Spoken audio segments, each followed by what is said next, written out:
ഇടനിലക്കാർക്ക് പൂട്ടിട്ട് MVD. സംസ്ഥാനത്ത് MVD സേവന കേന്ദ്രങ്ങൾ വരുന്നു.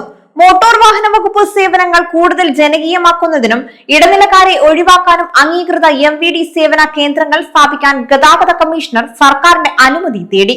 അപേക്ഷകരെ ഇടനിലക്കാർ സാമ്പത്തികമായി ചൂഷണം ചെയ്യുന്നത് ഒഴിവാക്കാൻ അംഗീകൃത കേന്ദ്രങ്ങളിലൂടെ കഴിയുമെന്ന് സർക്കാരിന് സമർപ്പിച്ച ശുപാർശയിൽ പറയുന്നു. പാസ്പോർട്ട് സേവന കേന്ദ്രങ്ങളെ മാതൃകയാക്കിയാണ് നിർദ്ദേശം. മോട്ടോർ വാഹന വകുപ്പ് ഉപയോഗിക്കുന്ന വാഹൻ സാരഥി സോഫ്റ്റ്വെയറിലൂടെ വിവിധ അപേക്ഷകൾ സമർപ്പിക്കാൻ അപേക്ഷകരെ സഹായിക്കുന്നതാണ് കേന്ദ്രങ്ങൾ. ഈ ചലാൻ വഴി ഗതാഗത നിയമലംഘനങ്ങളുടെ പിഴയടയ്ക്കാം.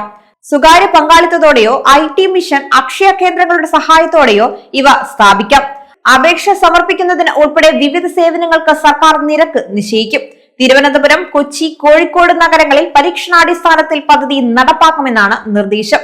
തിരക്ക് ഒഴിവാക്കാൻ ഡിജിറ്റൽ ടോക്കൺ സംവിധാനവും കാത്തിരിപ്പ് കേന്ദ്രവും ഓൺലൈൻ പണമിടപാട് സൗകര്യവും ഉൾപ്പെടെ എല്ലാ സജ്ജീകരണങ്ങളും ഉണ്ടാകും. വാഹൻ സാരഥി സോഫ്റ്റ്വെയർ ഈ കേന്ദ്രങ്ങളുമായി ബന്ധിപ്പിക്കും. സോഫ്റ്റ്വെയറിൽ വൈദഗ്ധ്യമുള്ളവരാകും കേന്ദ്രങ്ങളിലെ ജീവനക്കാർ. അപേക്ഷകൾ കൃത്യമായിരിക്കും. സേവനങ്ങൾ വൈകുകയുമില്ല. MVD ഓഫീസുകളുടെ തിരക്ക് ഗണ്യമായി കുറയ്ക്കാനും സഹായിക്കും. ജോലിഭാരവും കുറയും. നിലവിൽ ഓൺലൈൻ കേന്ദ്രങ്ങളും ഇടനിലക്കാരും സമർപ്പിക്കുന്ന അപേക്ഷകളിൽ നിരവധി പോരായ്മകൾ സംഭവിക്കുന്നുണ്ട്.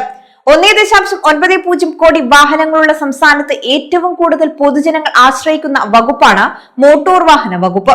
ഓൺലൈനായി മാറിയെങ്കിലും അപേക്ഷകൾ സമർപ്പിക്കുന്നതിലെ സങ്കീർണതകൾ ഇടനിലക്കാർ മുതലെടുക്കുന്നുണ്ട്.